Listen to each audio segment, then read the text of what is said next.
I've had many leading experts on this show, including Matthew Walker, and they've all said the same thing about sleep. They've said it's the biggest positive investment you can make in your own performance. You can have the best strategy in the world, but if you're consistently tired, poor decision-making will follow and eventually cause other things to fail in your life. So if you're looking to optimize your recovery, you should start looking at what you're sleeping on. Our sponsor, Helix, makes high-quality mattresses tailored to your body. It doesn't matter if you run hot, sleep on your side, or need something firm. Helix has a mattress for you. And I asked them recently to send one to a member of my team, and Juan received it. And we travel a lot, so when he's home, quality sleep really matters. And he told me he's getting the best sleep of his life. And the data backs it up, with 82% of people in a Helix study saying they saw an increase in their deep sleep. And with a 120-night trial, you've got 4 months to prove it to yourself. You can get 27% off at helixsleep.com/diary. That's helixsleep.com/diary. We just had this sound, and it was a car just rammed through the crowd, and I just blacked out. Make some noise for Black Coffee.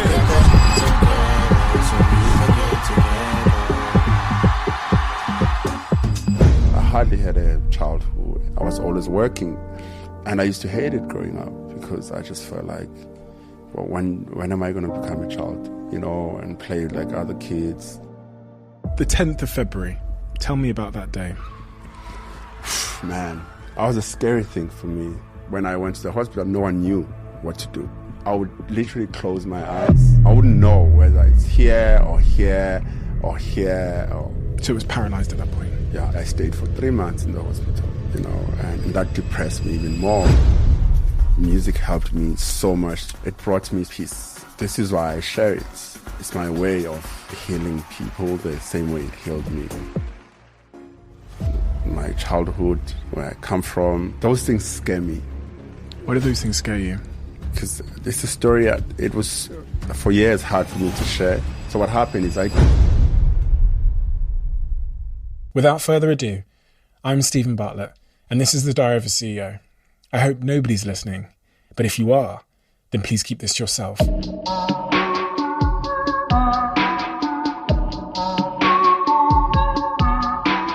So the question that I always start this podcast with, because I studied childhood psychology for a little while, and it was illuminating to me how much of our early years end up defining and shaping us, who we become. So that early context before 12 years old, what did that look like for you?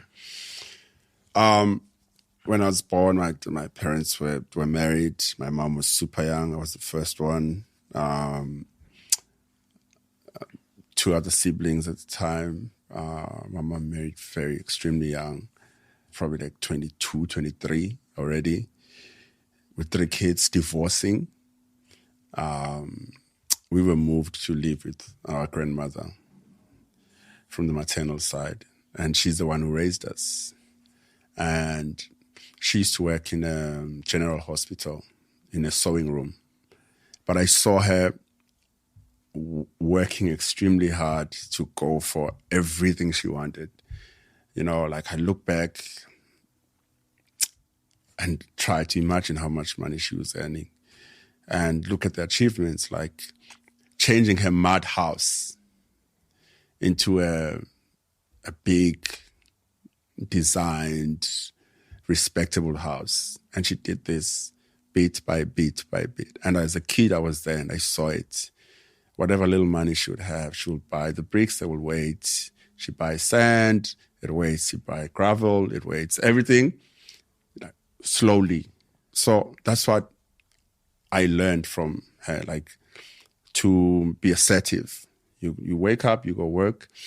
Also, the strongest thing that I learned from her is she had cows, and she was the only woman in the area, who had cows, and she was single woman. And my job was to, every morning, go milk the cows before I go to school, every afternoon after school. So I hardly had a childhood, time to play as a child. I was always working 5 o'clock, 5:30 from 11 years old, every single day. And that was my environment, where I'm like, okay, whatever you need, you have to work. There's no other way. And So for the few years, she would make sure I'm up. She would make sure, I'm on time. And eventually it was my thing. She didn't have to wake me up. She didn't have to tell me when to go. She didn't have to, if there was a problem with the calves, I knew what was wrong. If I needed to get medication from the pharmacy, I understood everything eventually. It became my thing, That's my childhood. Where was your father? My father remained in Durban and remarried. So he started another family. He worked in a factory. For a company called Bacon, they made sweets and chocolates. That's where he worked. And he just didn't have... He was a nice guy, but he wasn't present. So on holidays, we go see him, he would have nothing to say. He wasn't the guy who's like, how was your day?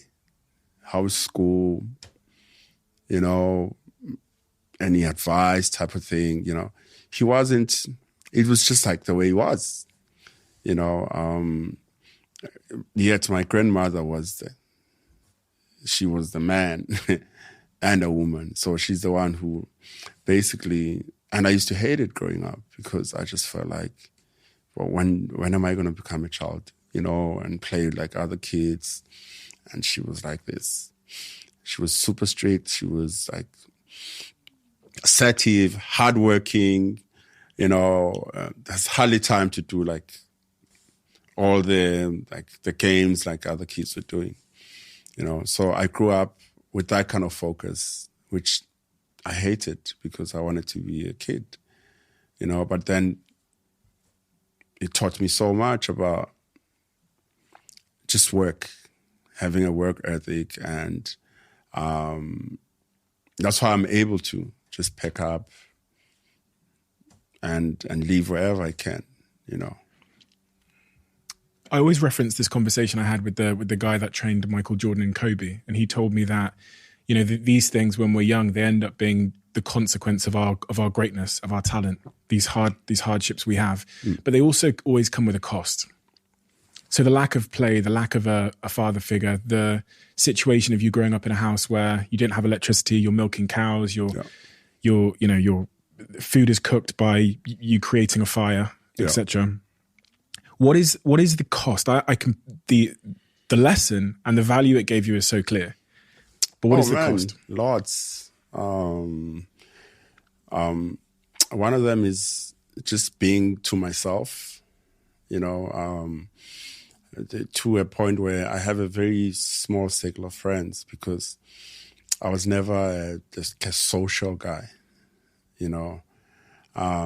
So I was, as a kid, I always had to do all the work alone. Because your friends will sometimes come, but then they realize, okay, every day, so they're not going to always come. So I was always like a loner growing up. And then I kind of like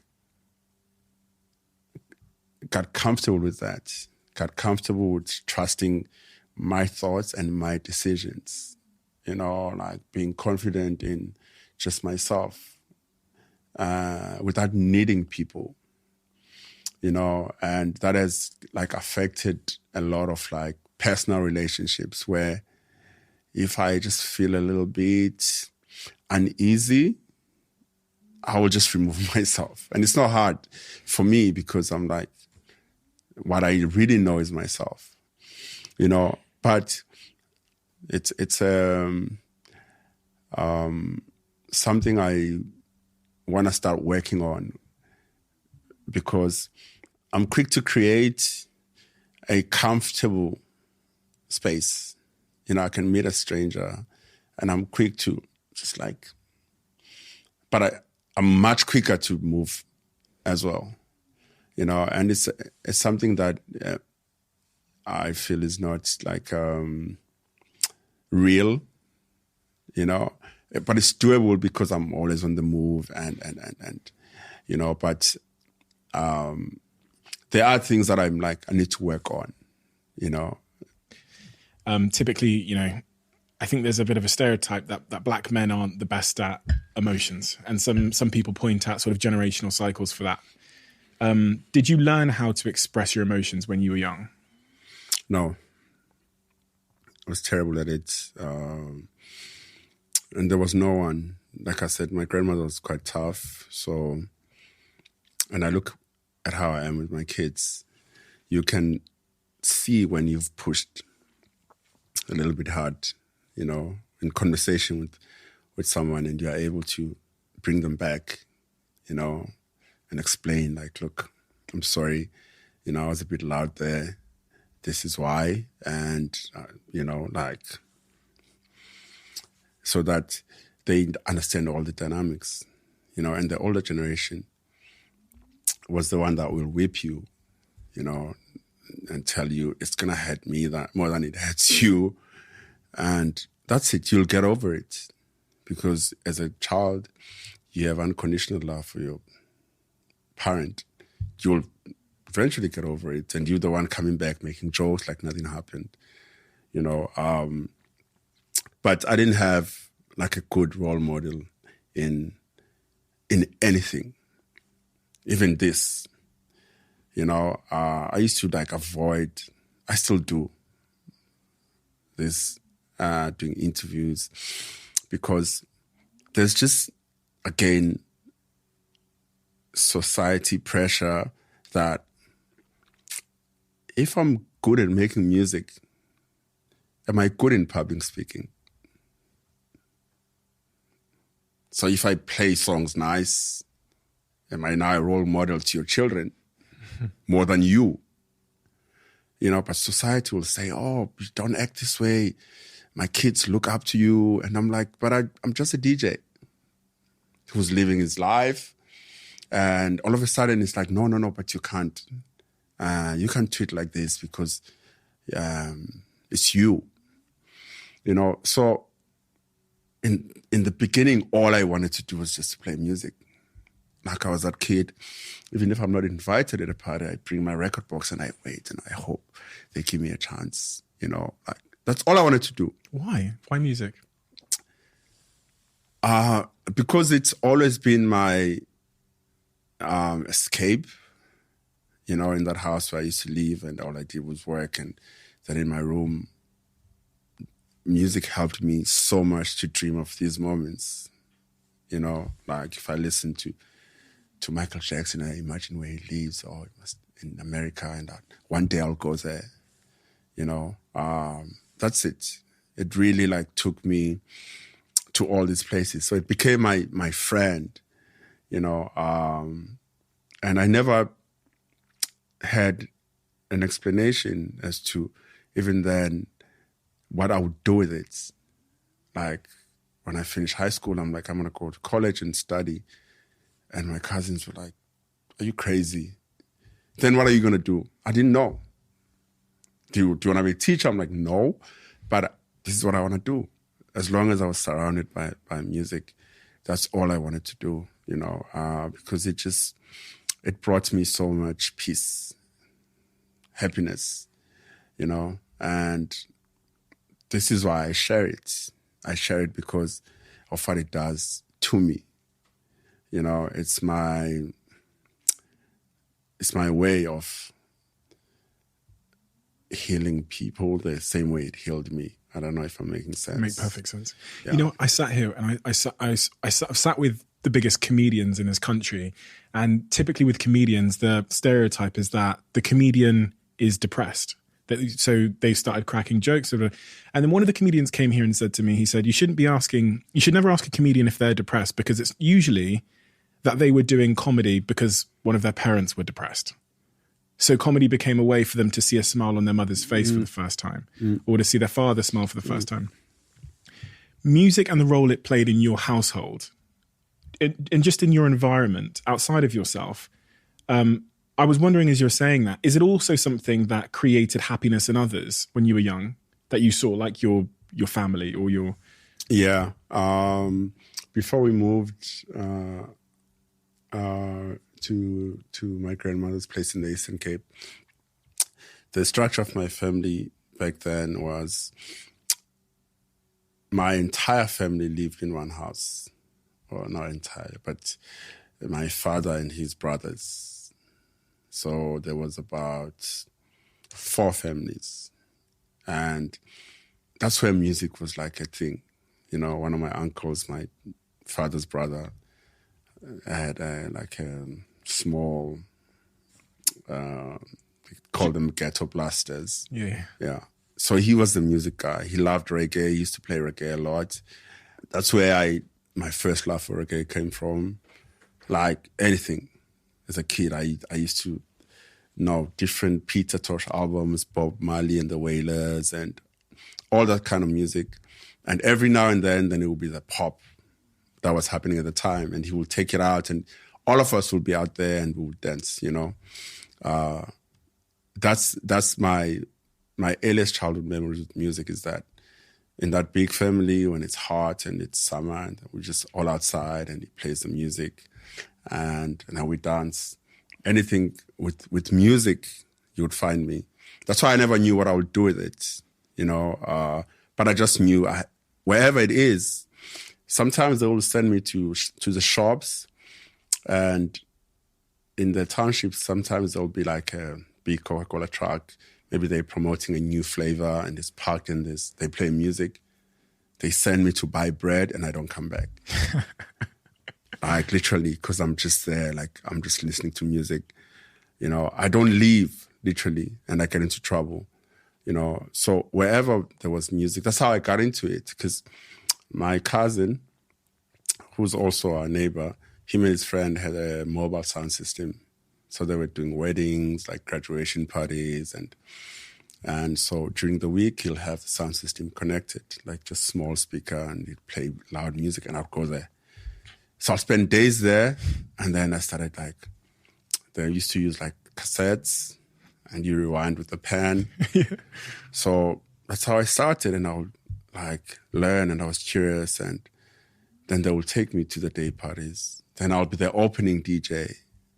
You know, but I was so curious that I developed a style of playing, you know. I was a little bit advanced in understanding tempos of the songs. And so I wouldn't just randomly play. I would play songs that were close together in tempo. And so all of a sudden, the mixes were like almost flawless, and people were like, then I became their main DJ. You know, by 14, 15, I was like their main DJ, and the people booking them would tell them, bring that black boy. I was like super dark as a kid. Bring him, you know, and then I was more curious. Then I started collecting records. Then I bought turntables and for my own, and they bring the system. I plug more things, you know, and then when I finished school and I moved to another city, back to Durban, where there was more access to things, then I really got into it. So I was studying jazz music, but I was a DJ on the side. And sometimes I would bring turntables into the school studio, you know. It was such a fascinating thing for the jazz students because we were there like learning jazz scales and like the theory of music, and I'm here with my DJing equipment, you know. At some point, actually, while I was a jazz student and a DJ, I did a classical play, like all three at the same time, you know, because me and a friend of mine in the hallway at school, because we were in the choir, we were singing one of the songs we sang in high school in the choir, and one of the school lecturers heard us, and she was shocked because we were jazz students. She was like, wow, you guys, you know, this is classical music. Like, you sound so nice. There's a play that's happening at the Playhouse called The Pirates of Penzance. We're like, cool. So we went, we auditioned, we got the parts. So we would do jazz studies. After school, we go practice at the Playhouse. And we went to perform. We did, I was opening the show, like I was a tenor, you know. Just anything that had to do with music. So from jazz when I was young, reggae, Then I went through different stages. Then there was a time where I was like obsessed with like fusion, then gospel music, then like classical music. So, and I didn't understand what I was being prepared for. You know, all these years I kept being exposed to different types. And I'm a DJ. So then my taste varies based on understanding these different genres. That's why I was able to, in 2010, do a show with a 24-piece orchestra. Because 8,000 people? Yeah, in the stadium. So, because I was exposed to this music and I knew where to bridge, you know, the gap. The 10th of February, pivotal day in your life. Yeah. Tell me about that day. Man. 1990. Yeah, I was talking to someone about it because it's a story it was for years hard for me to share, you know, and I'm in a better space now where I'm able to talk about it. Street grandmother, we're at home on the 10th, which was like around 8 at night, and she was super strict. No one comes out the house that late. We were sitting in the house, I think after dinner, we hear like people singing outside. We all come out. Everyone, comes out to see what's happening, and it was people singing. There were a group of people about to pass our house. We ran to the crowd with my cousins. You know, we were not allowed to, but this was nice. So it wasn't a big thing even, for her. But my cousins went back. I didn't.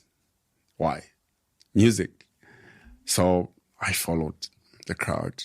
And the reason this was happening is because on the 11th of February, Nelson Mandela was officially coming out of jail after 27 years. So there was like jubilations around the entire country. This was happening in all the major cities where people were like, we're going to stay up all night until the morning, you know, of his release. So this crowd was going to a stadium, which is close to my house. That's where the camping was going to be, the singing until the morning in the stadium. So they went on the streets, basically gathering more crowds. And we were now close to the stadium. And just out of nowhere, we just heard this sound. And it was a car. Just came out of nowhere, lights off, just rammed through the crowd. So I was not in the front, but I was maybe like 20% in, and I just blacked out. And people were screaming, and when I woke up, there was fire. You know, people were angry. So basically, this driver switched off the lights to literally just kill people with his car. And so they bent the car, well, they bent the guy too. And they burnt the guy? Yeah. They pulled him out the car and killed him? Yeah, literally. And he stayed there for hours, actually, without anyone coming for him. Because I remember this happened around 4 a.m, went to a hospital around, maybe 30 minutes later, the cars took us to hospital. I came back from the hospital around 7, 8. He was still there, like not even covered. His car, he was still lying there on the ground. That cost his life and someone else's life who was also in the crowd. So by that time, it's 7 a.m, I'm back from hospital. The announcement happens. Nelson Mandela is finally out of jail. We're watching this from TV.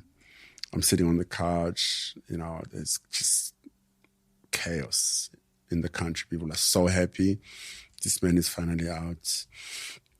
And I was on the couch in pain, you know, after the accident. And I think what really happened to me, I don't think the car reached to me. I don't think the car touched me. I think the force of the people that were in front, because of the impact. They pushed so hard. So what happened is I dislocated my shoulder, but severely. I had no bruises, no cuts. It just came off, meaning my nerves that connect the arm to the body were snatched. And being in a small town, when I went to the hospital, no one knew what to do. So I'm there, I'm holding my arm like they don't know if it's broken, they don't know what to do with it, So they just gave me a sling and pain tablets and I went back home. But the pain couldn't stop. And then the following day, then I went to Durban, which is the bigger city, to go to like a bigger hospital where I stayed for 3 months in the hospital, and even there, they didn't know what to do. One morning, they were like, okay, we figured it out. They put a cast. So I'll have a cast for like 2 weeks. But the damage was here. But I was a kid as well, so I didn't understand, the injury is called brachial plexus, which is the damage of nerves. And there's nothing you can do to fix damaged nerves. They can only fix themselves. So over time, so they tried different things. At some point, I remember I was being taken to like a specialist to see if there was life on my arm. So, because they were thinking of amputating my arm. So they put this device that had electricity to see if I'm gonna feel it.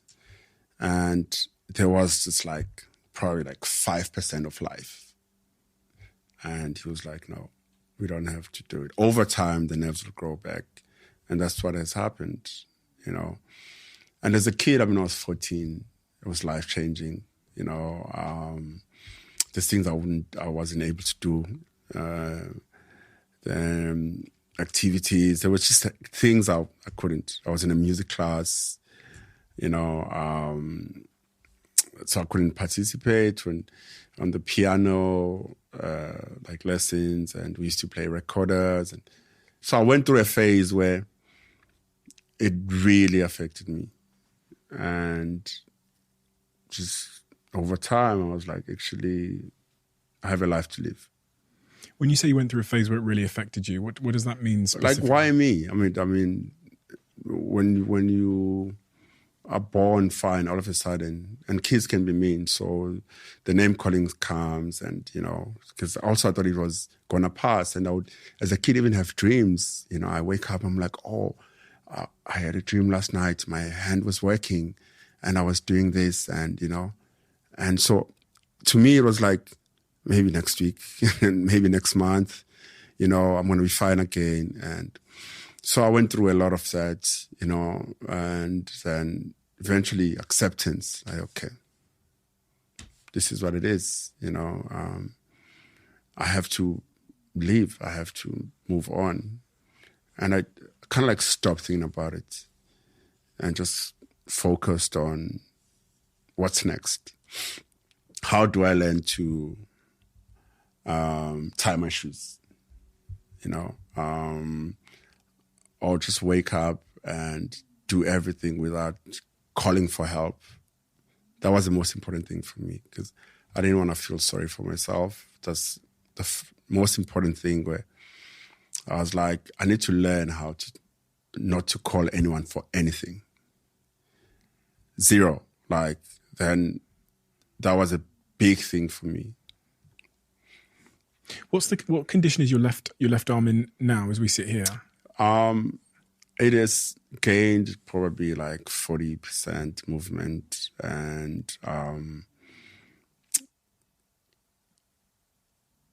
let me put it this way. When it happened, I would literally close my eyes and I would know where it was.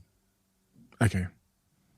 So it was paralyzed at that point? Yeah, the whole arm. I wouldn't know whether it's here or here or here, or, so over time, I've started feeling things. I can differentiate between hot water and cold water.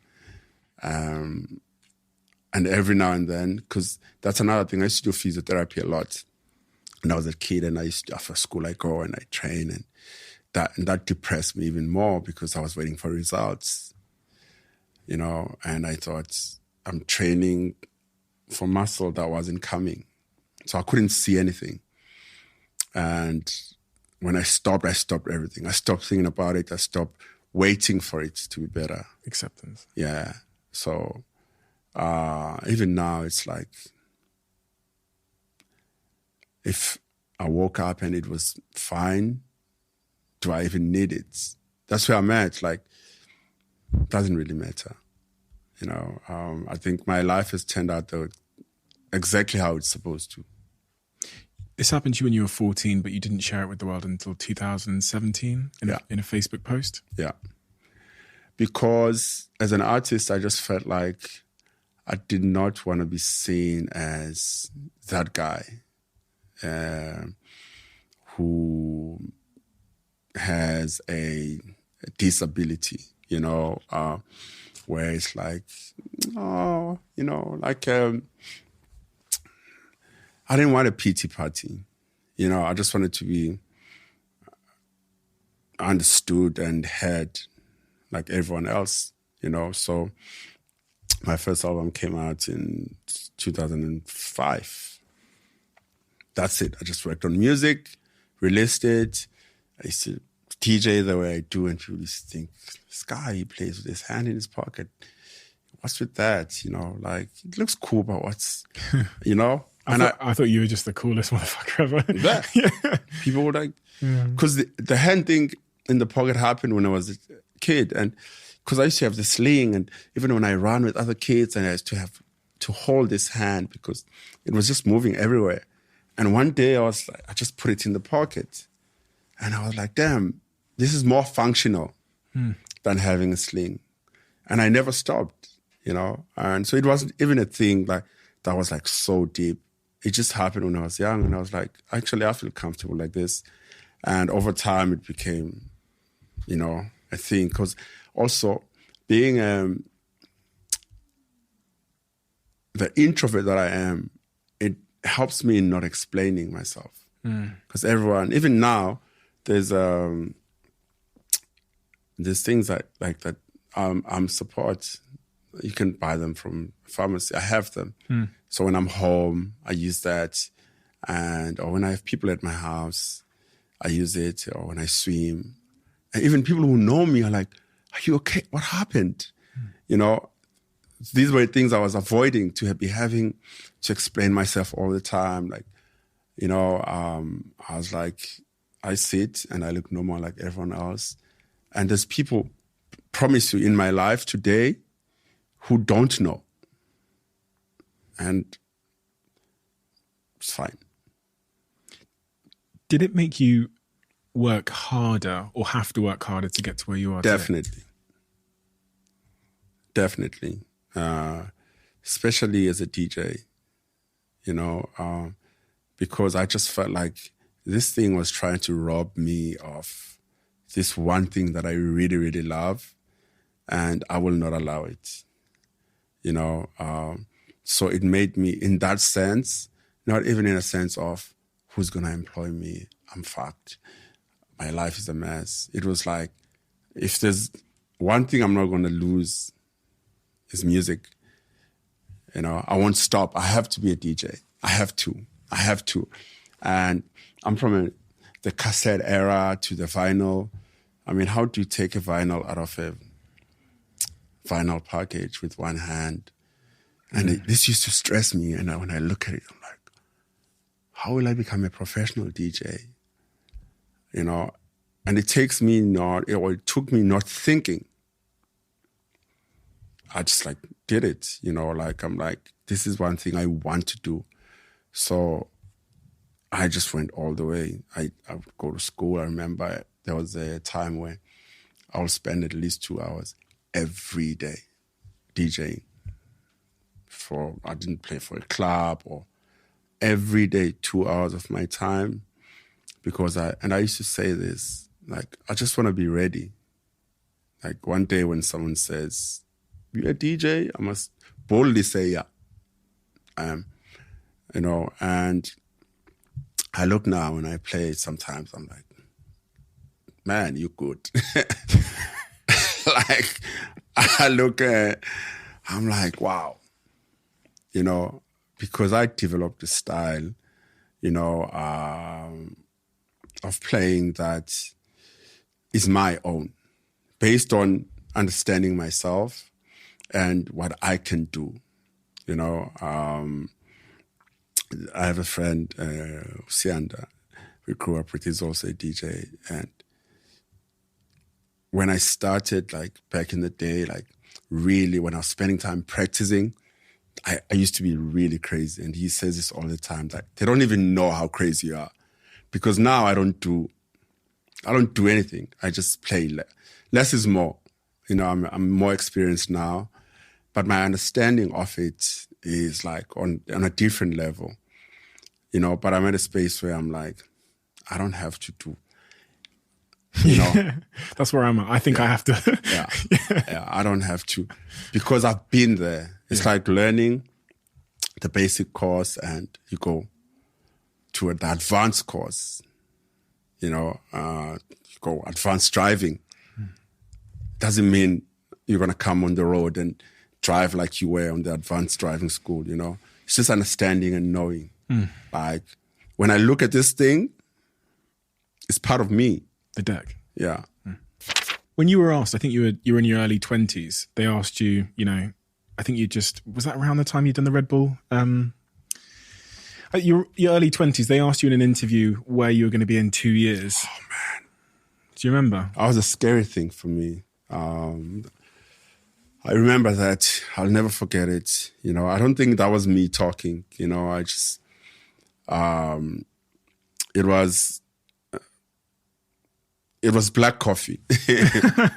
Someone I wasn't yet, you know, because I was never that guy, you know. I didn't have, I don't want to insult my schools and say I didn't have the right education. But, you know, I look at my kids' schools where they go to, they learn public speaking. They know how to present themselves and they know how to get across a point across. They know how to speak.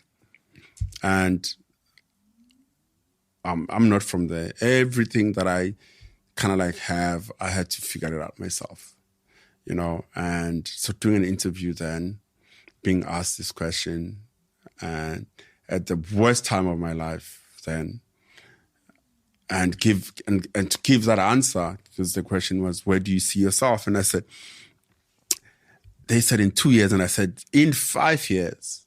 Just gave myself time. I said, in 5 years, I'm going to be one of the most important producers. I don't know if I said of the continent or the country, you know, which actually, I'm proud of that, because it could have been worse. You know, I could have said, I want to be number one. I want to be the baddest motherfucker. I would have said something crazy, like Pampers. You know, my answer was still like very modest, but I was clear about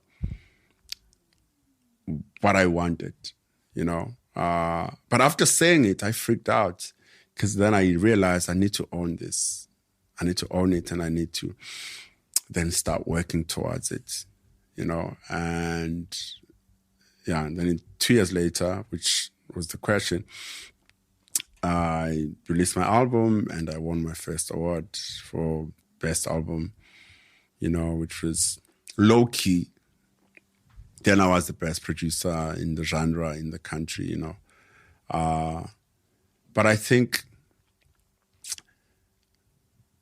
I don't know, like, if it's the awards that drive me or just success itself, because there's the narratives that, oh, he's probably, like, I get a Grammy, they're like, he wants something more. He wants more. He wants more.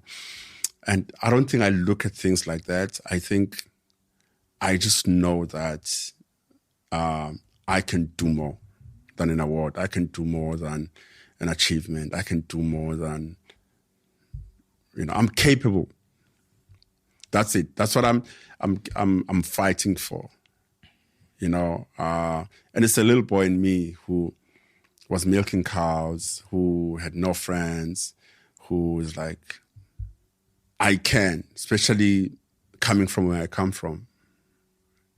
And that's it. It's never really about, I'm the smartest one and I'm going to be the best one. I'm the most gifted one. It's just like, I started with nothing. I'm from like nowhere, really. Like, so, and I had nothing to lose. You know, so I threw myself in and I just want to keep going. When you look back at you said that in your early 20s, 2 years later, your album wins that amazing award. Your career continues to go to the moon. When you look back in hindsight with wisdom and say, because I think it's always in hindsight, you go, that's why I got here. You've talked about the obsessiveness. Yeah. I get that. I get the drive, the hunger. But as it relates to the creativity and the craftsmanship and all the other things, why you? And why not some other young, South African DJ from the Eastern Cape? I think, it's what I think.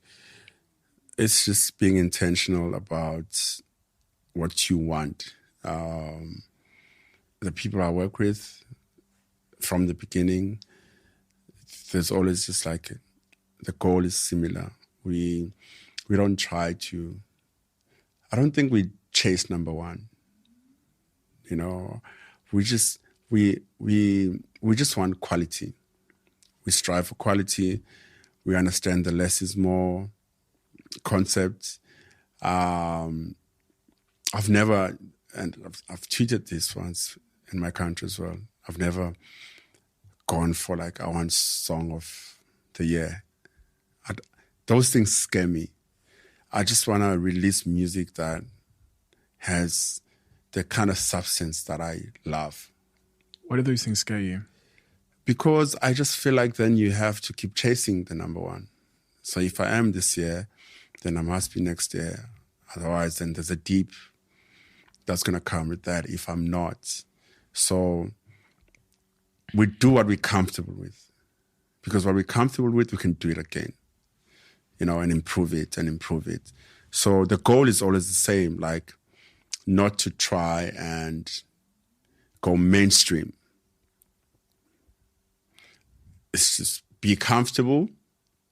You can wake me up tomorrow and be like, can you make a song like Drive? I'll be like, I can, probably better than, I can never make that song again because, wow, it's in my space, everything is in my sound bank. Everything I work with is always around, and also I think now I'm clearer as to who I am as an artist. I'm more of,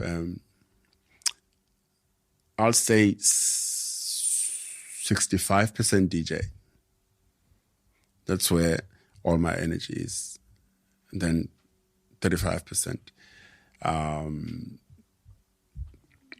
producer. Having sat here with Diplo and other artists, Jessie J, the boys from One Direction, Liam Payne, what I heard over and over again from them is that with success in music, there becomes more authority figures, record labels, etc., telling you how you should sound and telling you that if you sound like this, then you'll get a number one and it'll be mainstream, etc., etc.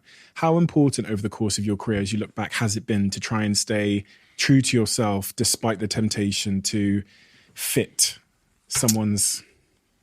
That's an easy part for us, because first of all, what am I looking for?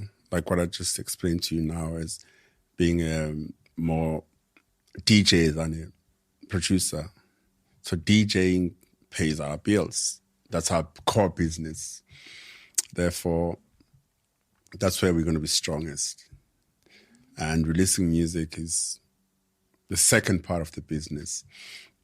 So it being the second part of the business means it's not the main thing. And so there's no pressure in then following all the trends that come.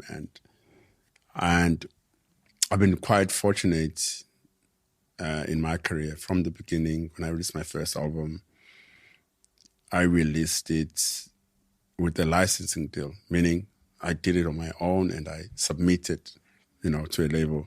So no one could say, we don't like number 5, take out number 7. Don't you want to fix number 2? It was a done and packaged album. And that's been the nature of my production career, where the last album that I did was the first album with a label in the US where there was that authority, and it would mostly come as, we're not sure about this one. But what I did, I separated my African releases from the global releases. Therefore, when they're like, we're not sure, I'm like, it's okay, I'll release it in Africa, where I know it will make more sense. And also it fits the sound that I'm doing, that I want to do, So I remember one of the songs I released was a song called Your Eyes with a South African artist called Shikana. Brilliant song, and they were like, nah. I released it. And immediately after it came out, they changed their minds. They were like, okay, maybe not. We'll also release the song, because we were not following what they want, and we were cool with it, Then after I released an EP called Music is King, which was purely for like the African markets, because even now I don't have a label. So I don't have to have these conversations about what song I want to do and how does it sound. But still, when I do, my team knows I want to separate the two.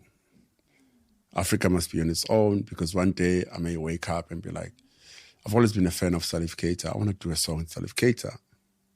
And when you do a song with Salif Keita, being a Grammy-winning artist, if you put that song on an album, that album might not be nominated on the dance electronic album because the language is foreign. They will take that album and shelve it with the world music. That means you're competing against your African brothers and sisters, which is what I really hate. So my point is, I then separate the two. If I want to do a single with an African artist, I can do that. If I want to do like a Grammy quality kind of work, I can still do it. But I'm fortunate not to have those kind of gatekeepers and authority that tell me no. And I can understand with the deep laws in them, their structures are different. But we're fortunate we've structured our things well. How many shows, so you said 60% DJing, how many shows do you do in a busy year? I don't know, man. Ibiza, this summer, I think I did 21. Just Ibiza alone. All Saturdays at High, right? Yeah. I was there for 2 of them, so... Yeah, just Saturdays alone in Ibiza, like 21 of them. And so I've been there since May, so meaning every weekend, Thursday, Friday, I'm somewhere else. Sunday, I'm somewhere else. Every weekend. Every weekend. So Thursday, Friday, Saturday. And Sunday. And Sunday. Yeah. Sometimes... You're going to be flying around. That's what we do. Yeah. So before High, I'm somewhere else. After High, I'm somewhere else. Like I had a show here on a Sunday yesterday. I have a show on Tuesday tomorrow. So sometimes it's Tuesdays, sometimes it's Wednesdays. But every summer, it's like, for every Saturday, there's a Thursday and a Friday and a Sunday sometimes. How many shows is that in a year, though, if you were to add it up? Is it, because I read that it was more than 150 sometimes? No, it is, yeah, definitely. That's a lot of shows. I think I did my little tour of this podcast and we did 9 and I was fucking knackered. We did 9 shows in 2 months and I was like, I need to wait another year before I do that because of the adrenaline and all the feelings and the emotion and the performance and it's late and whatever else. How? No, I think at this point, I mean, this is what we do. You know, if you look at you made a reference about Michael Jordan and Kobe. Can you imagine, like, the hours they spend, like, to get to that level, you know? It becomes second nature, you know? The first thing that comes to mind is that little boy milking cows. I'm like, this is a blessing. So 9 shows, you must have made good money for you to complain. I don't think we made any money, but we gave it all to charity. You were like, I'm done. I'm retiring. No, but I do wonder because, you know, I hear about the kid that was milking the cows with no electricity back in South Africa, and sometimes my fear is that kid is going to, when that kid becomes an adult, he will make decisions which will compromise other needs because he's so driven to survive. Definitely. At some point, as you said before, I think we started recording, you've got to step out of survival at some point and go, now definitely. We live. That's why therapy is such an important thing, you know, for us. I mean, I've had so many different conversations with South African artists. Some I've had conflict with, and, you know, when we meet and try to solve the conflict, I'm like, let me tell you what's going to help all of us. It's therapy.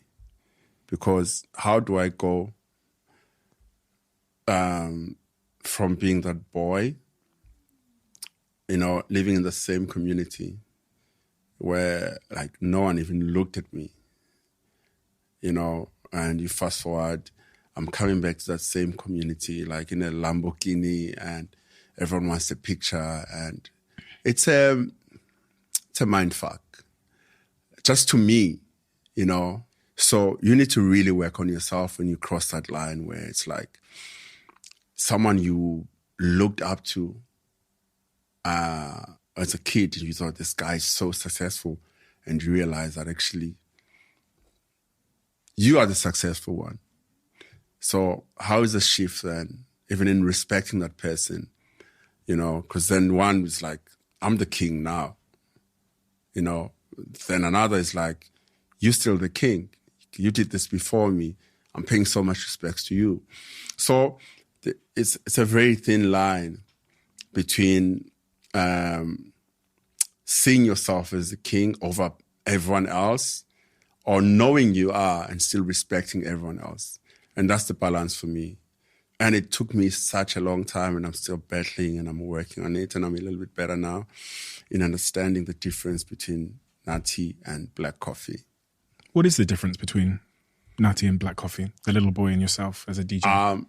Black coffee has all the privileges, right? Like, it's a joke in my house. And sometimes when I want to go eat in a restaurant and I think late, I'm like, damn, I need to go. And, you know, and I tell my sister, please book. And then she's like, oh, well, not now. It used to happen like that. She's like, oh, it's fully booked. And then I'm like, no, but just tell them who's calling. And then she's like, oh, yeah, table for 2, sorted.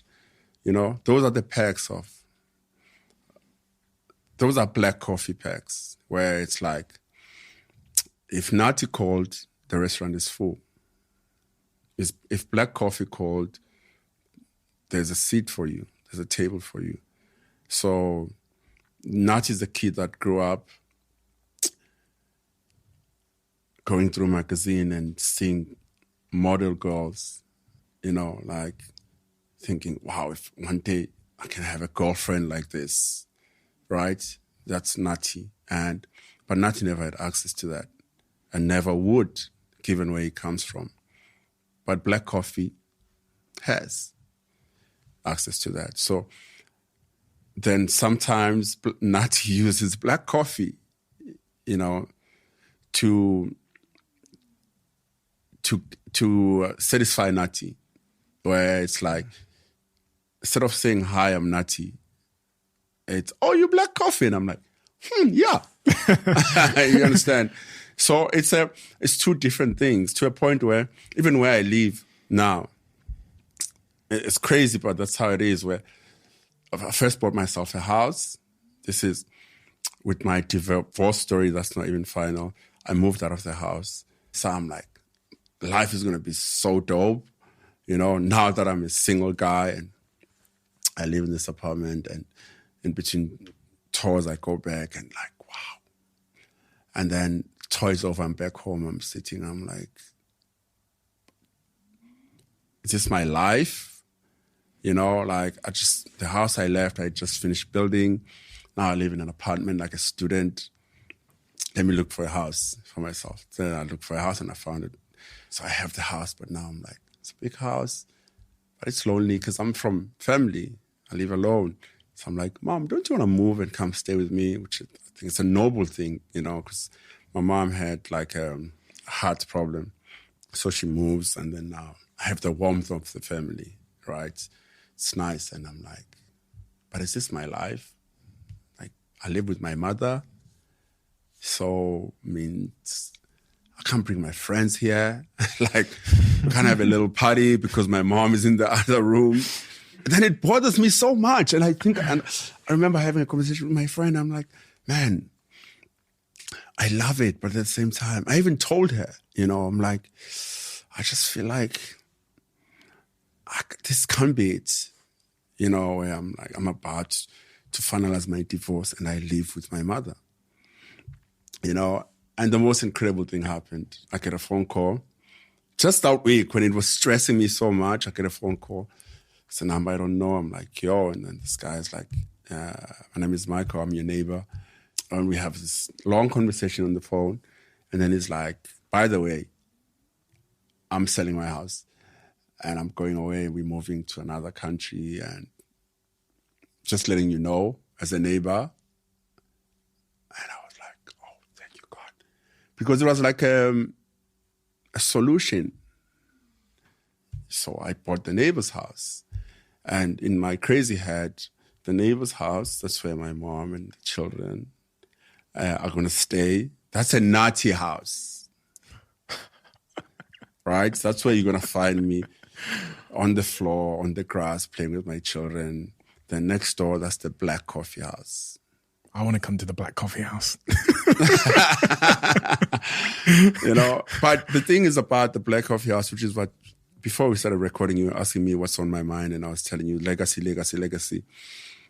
I want to build black coffee house as a black coffee house that would be like a future black coffee house.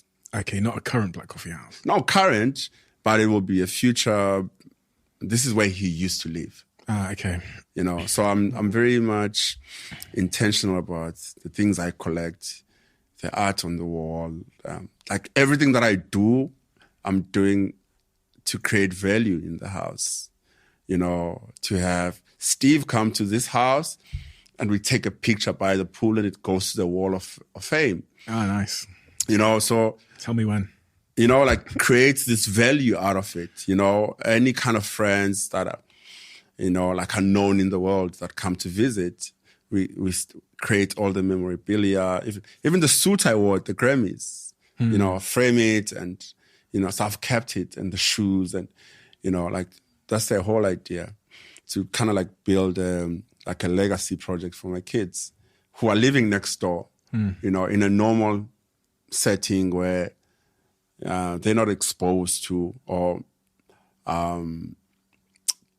their lives are normal, like having a day with the kids in the pool and then Drake is walking in, Or Steve Bartlett. Yeah. You know what I mean?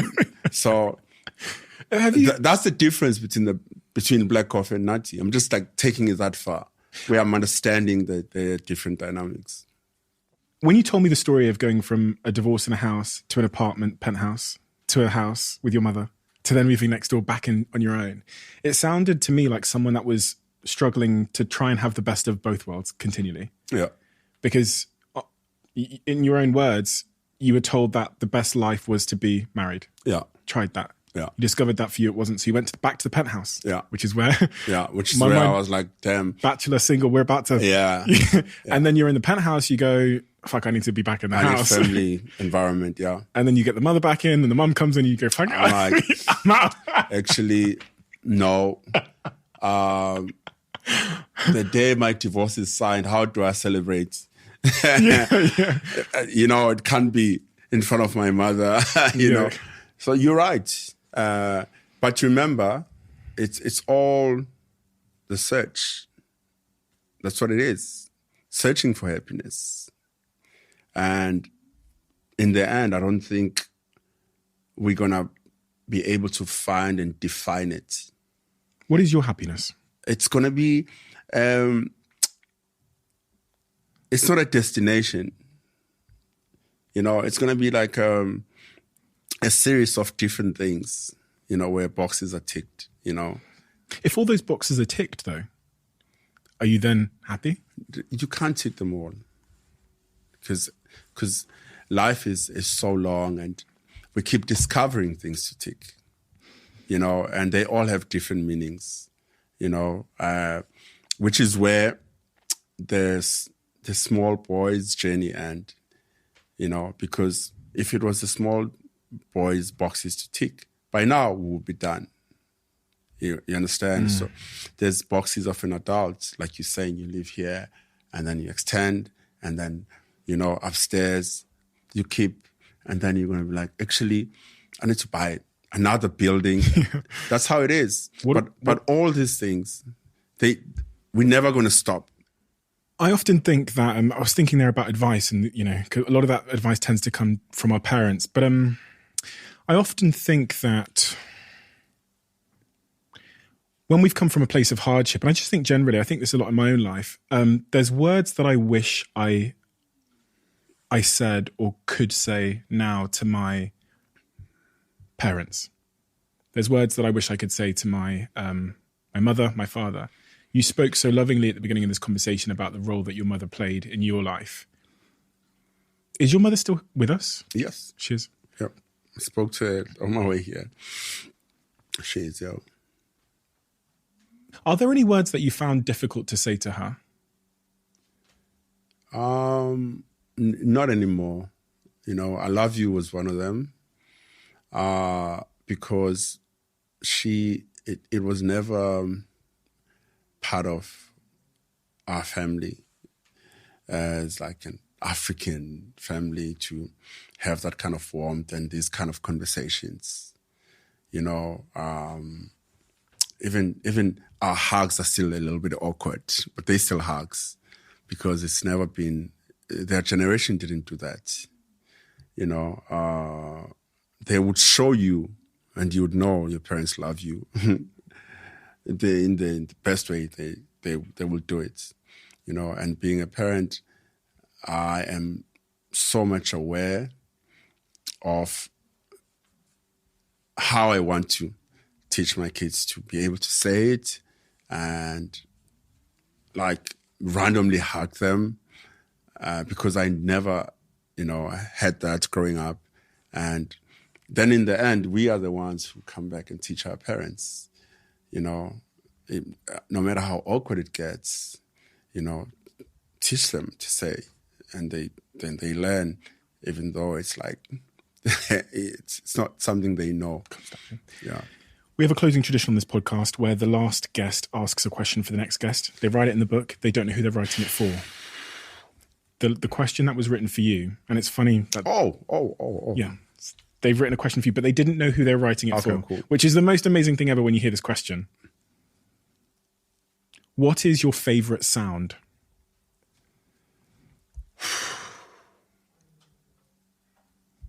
Laughter. Why? Because people laugh when they are happy. And going back to what I said in the beginning, I think personally that's what we're searching for. It's a human race. We're just looking for happiness. Thank you. Thank you for being so generous with your time. Thank you for giving me some of the best nights of my life. Thank you for coming here, inspiring me. Thank you for your vulnerability, which I know will help so many people. And thank you just for being a creative inspiration for me. As I said, I'm trying to DJ at the moment. I've got my decks upstairs. So I read that you're looking for, young South African talent. So Come get me. The South African from Botswana. Well, south of Africa. I know. But yeah, thank you so much. It's Thank you, man. It's been a pleasure. Thank you. Appreciate the invitation. It was really, I was nervous about coming here. Why? Opening up, but it worked out well. Thank you. Thanks.